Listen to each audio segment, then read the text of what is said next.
नमस्कार दोस्तों, आप सबका स्वागत है आपकी अपनी कक्षा में। आशा करते हैं आप लोग स्वस्थ होंगे, मस्त होंगे, बढ़िया तैयारी कर रहे होंगे। आज आपके लिए बहुत महत्वपूर्ण कक्षा लेके आए हैं, जो कि हिंदी साहित्य का सरल इतिहास चल रहा है सीरीज़। उसकी 12 कक्षाएं हो चुकी हैं, आज 13वीं कक्षा है। रीतिकाल चल रहा था, रीतिकाल पर 1 कक्षाएँ हो चुकी थी, आज रीतिकाल पर ये दूसरी कक्षा है। आशा करते हैं वो कक्षाएं भी आप लोग देख चुके होंगे। अगर नहीं देखा है तो इसी वीडियो के डिस्क्रिप्शन में आपको इतिहास की प्लेलिस्ट दी गई है, आप वहां से क्रमवार कक्षाएं देख सकते हैं। चलिए चलते हैं आज की कक्षा में। आशा करते हैं आप लोगों को ये कक्षाएं अच्छी लगती होंगी तो लाइक करें, शेयर करें, सब्सक्राइब कर लें चैनल, ताकि जो प्रतिदिन होने वाली कक्षाएँ हैं, प्रश्नोत्तरी भी होती है, ट्रिक भी डाली जाती है, कुछ भी होता है उसका नोटिफिकेशन आपको मिल सके। चलिए चलते हैं कक्षा में। आज हम देखेंगे रीत सिद्ध कवि। रीत सिद्ध कवि में किसको देखेंगे? बिहारी को। ठीक है, बिहारी बहुत ही महत्वपूर्ण है, बहुत ही बार पूछे जाते हैं। तो इनका जन्म समय क्या है? 1606 से इनका मृत्यु समय क्या है? 1663। बिहारी का जन्म सन 1606 के लगभग हुआ है। समय आप बिल्कुल ध्यान में रखें।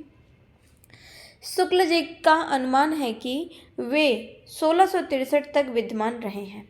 बिहारी रीति काल के सर्वाधिक प्रसिद्ध एवं लोकप्रिय कवि हैं। वे रीति काव्य के प्रतिनिधि कहे जा सकते हैं। उन्होंने काव्यांग निरूपण नहीं किया, किंतु उनकी रचना में काव्य रीति रची बसी है। वे जयपुर के मिर्जा राजा जय सिंह के दरबारी कवि थे।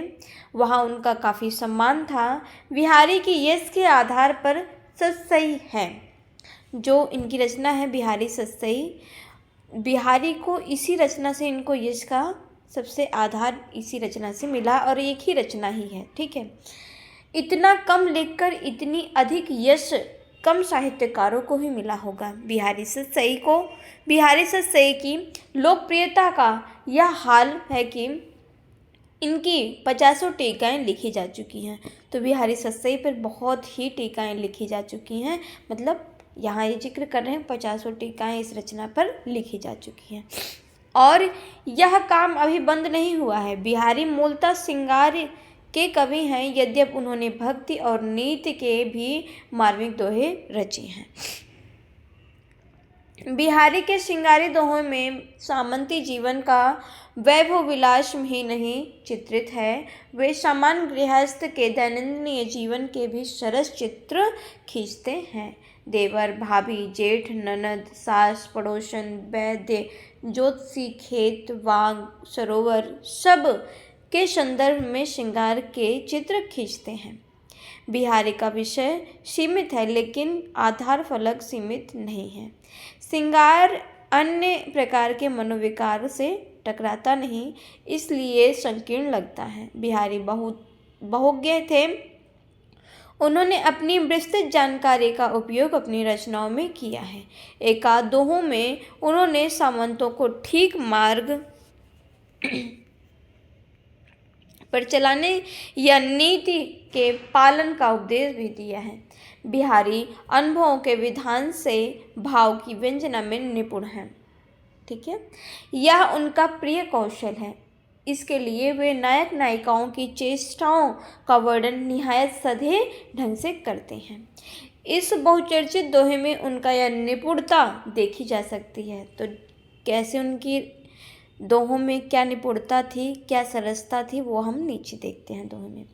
बतरस लालच लाल की मुरली धरी लुकाए, सौह करे भौहन हंसे, दैन कहे नट जाए। बहुत ही महत्वपूर्ण इनके दोहे, सारे को पढ़ लेंगे ना तो एकदम मन भाव विभोर हो जाएगा। और इनके सबसे खासियत की बात है इनके दोहों में कि इनके दोहरे अर्थ निकलेगा। नायिका के भेद में मानेंगे या और किसी अन्य के भेद में भी मानेंगे तो भी दोहरा अर्थ निकलता। बहुत ही महत्वपूर्ण रचना है।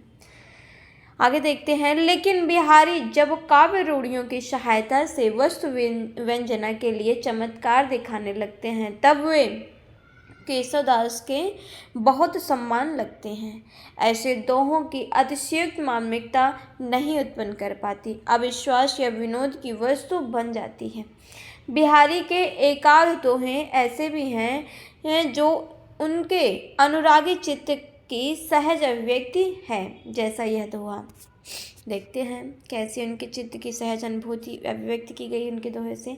सघन कुंज छाया सुखद, शीतल मंद समीर, मन हव जात अजो वह, वा जमुना के तीर। वो आगे जो अभी पीछे पंक्तियां हमने देखा वो भी पूछी जाती है और ये भी पंक्तियां पूछी जा सकती हैं, ठीक।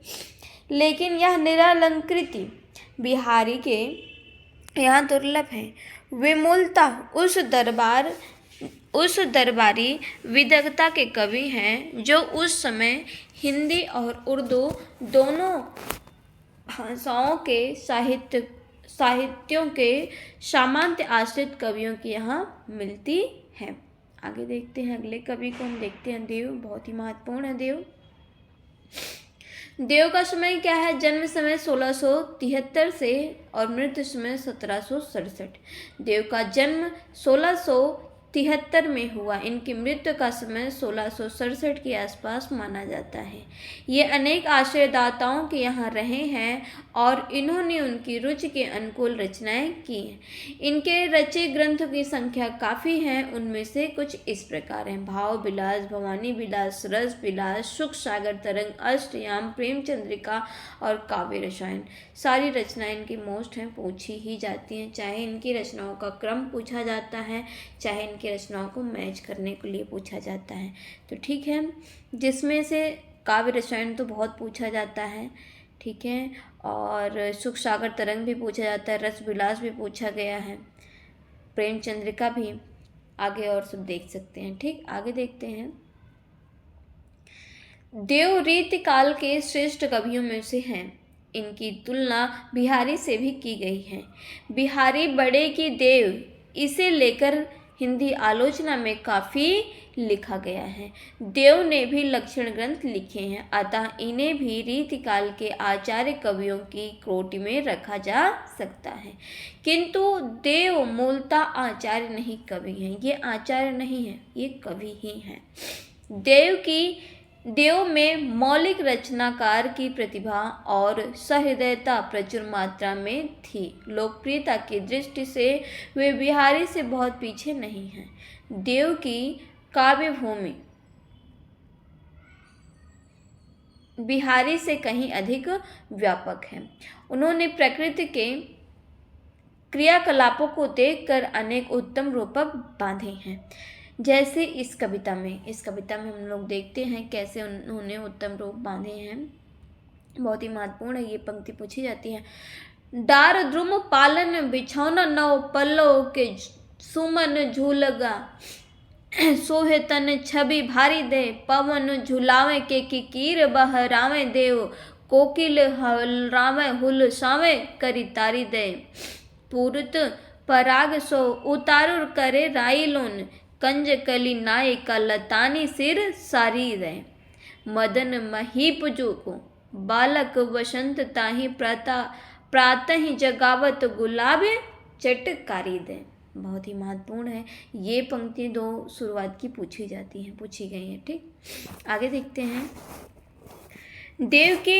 देव रीति काल के ऐसे दुर्लभ कवि हैं जो रूढ़ियों की सहायता के बिना केवल स्थितियों की योजना से मार्मिकता पैदा करते हैं।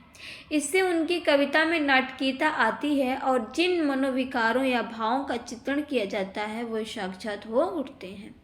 इसीलिए देव में उत्कृष्ट बिंब विधान पाया जाता है। जैसे इन पंक्तियों में, बड़े बड़े नैनन सो आंसू भरी भरी ढरी, गोरे गोरे मुख आज ओरे सो बोला न जाता। आगे देखते हैं। देव काव्य कला के कुशल कवि हैं, किंतु चमत्कार या काव्य रूढ़ियों के आधार पर रचना करने की प्रवृत्ति उनमें बिहारी की अपेक्षा कम है। इसीलिए उनमें चमत्कार की अपेक्षा रामायण की प्रवृत्ति अधिक है। आगे देखते हैं। अगले कवि भूषण है, बहुत ही महत्वपूर्ण है भूषण का समय क्या है? 1603 से 1715 समय। आप जन्म समय खास करके आप ध्यान दें। भूषण ने शिवाजी की तो प्रशंसा की है और 17 साल की भी प्रशंसा की है इन्होंने। मतलब 2 दरबारों में रहते थे, शिवाजी के भी 17 साल थे। ये रीतिकाल के दो प्रसिद्ध कवियों चिंतामणि और मतराम के सगे भाई थे। तो जो त्रिपाठी बंधु थे वो चार थे, एक भूषण थे, चिंतामणि थे, मतिराम और चौथे थे जटाशंकर। ठीक है, जटाशंकर त्रिपाठी। आगे देखते हैं। चित्रकूट के सोलंकी राजा रुद्र ने इन्हें कवि भूषण कहा। बहुत ही महत्वपूर्ण बात ये परीक्षा में अक्सर पूछा भी गया है और हो सकता है पूछा भी जाए कि भूषण की उपाधि इनको किसने दी। तो जो सोलंकी राजा रुद्र थे, इन्होंने कवि भूषण की उपाधि दी है। ठीक है, फिर ये इसी नाम से प्रसिद्ध हुए। वास्तविक नाम कुछ और रहा होगा। ये वीर रस के कवि थे। इन्होंने रीतिकाल की परंपरा में एक अलंकार ग्रंथ शिवराज भूषण भी लिखा। बहुत ही महत्वपूर्ण बात। तो अक्सर शिवराज भूषण का किस विषय पर लिखा गया है ये पूछा जाता है, तो अलंकार निरूपण पर लिखा गया है। और कौन सी इनकी रचना पूछी जाती है अलंकार निरूपण पे है, तो वो शिवराज भूषण है। मोस्ट लगा के रखें, पूछा गया है, पेपर में पूछा जा भी सकता है। ठीक, इनके दो अन्य ग्रंथ वो भी हैं शिवा बावनी और छत्रसाल दशक। बहुत ही महत्वपूर्ण ये भी हैं, पूछी जाती हैं रचनाएं। रीतकालीन कविता का प्रधान स्वर श्रृंगार का है, भूषण का स्वर वीरता का है, इसीलिए ये रीतकाल के विशिष्ट कवि हैं। लेकिन भूषण के महत्व पर विचार करते समय कुछ और बातों की ओर ध्यान जाता है। रीत काल के कुछ अन्य कवियों ने भी वीरता की कविताएं लिखी हैं, किंतु उनको भूषण की प्रसिद्धि नहीं मिली। इसका प्रमुख कारण यह है कि काव्योत्कर्ष की दृष्टि से वे इस क्षेत्र में भूषण जैसे कवि नहीं हैं। भूषण ने अपनी काव्य पंक्तियों में अनेक ऐतिहासिक तथ्यों का उल्लेख किया है, जैसे अफजल खां का शिवाजी द्वारा मारा जाना, दारा की औरंगजेब द्वारा हत्या, सूरत पर शिवाजी का अधिकार, खजुआ का युद्ध, शिवाजी का औरंगजेब के दरबार में जाना आदि। भूषण ओज के कवि हैं। इनकी कविता में टंकार के साथ साथ झंकार भी सुनाई पड़ती है। वे कभी कभी व्यंग्य भी करते हैं। क्या करते हैं देखिए, दारा की न दौर यह रार नहीं खजुबे की। उनके यहाँ जो थोड़ी बहुत भाषागत अव्यवस्था मिलती है उसका कारण उत्साह का अतिरेक हो सकता है। भूषण काव्य रीति में वीरता को ढालने वाले कवि हैं। उनके काव्य में श्लेष आदि का पूरा उपयोग मिलता है। भूषण ने अपनी कविताओं में मुस्लिम शासक औरंगजेब द्वारा हिंदुओं के धर्म परिवर्तन पर क्षोभ प्रकट किया है। शिवाजी की प्रशंसा करते हुए उन्होंने लिखा है, शिवा जो न होत तो सुनत होत सब की। इसकी भाषा, उनकी भाषा में अरबी फारसी के शब्द खुलकर प्रयुक्त हुए हैं। उनका एक प्रसिद्ध कवित्व इस प्रकार है। ठीक है, उनका एक कवित्व देखते हैं भूषण जी का। इंद्र जिम जम्भ पर, बांडव सुवंभ पर, रावण सुदंभ पर, रघुकुल राज हैं पौन बारीवाह पर, शंभु परि रति नाह पर, ज्यों सहस्र बाहु पर, राम द्विज राज हैं दावाधुम दंड पर, चीता मिंग झुंड पर, भूषण वितुंग पर, जैसे मिगराज हैं तेज तम दंस पर, कान जिम कंस पर, त्यों मिलेक्ष वंश पर, सेज शिवराज हैं। बहुत ही महत्वपूर्ण पंक्तियां हैं। ये शुरुआत की दो लाइनें बहुत पूछी गई हैं। ठीक है, मोस्ट है। चलिए आगे देखते हैं। आगे मतिराम है। मतिराम का समय क्या है 1603, मृत्यु समय क्या है 1701। मतिराम रीतिकाल के प्रसिद्ध आचार्य हैं। अनुमानता इन्हें अपने बड़े भाई भूषण के समान दीर्घ आयु प्राप्त हुई थी। तो आज की कक्षाएं यहीं करते हैं। हम कक्षाएं फिर कल कर लेंगे, थोड़ा सा मुझे इम्पोर्टेंट है, कहीं जाना है। चलिए ठीक, धन्यवाद दोस्तों। आशा करते हैं आप लोगों को ये कक्षाएं अच्छी लगी होंगी। मिलते हैं आपको अगली कक्षा में।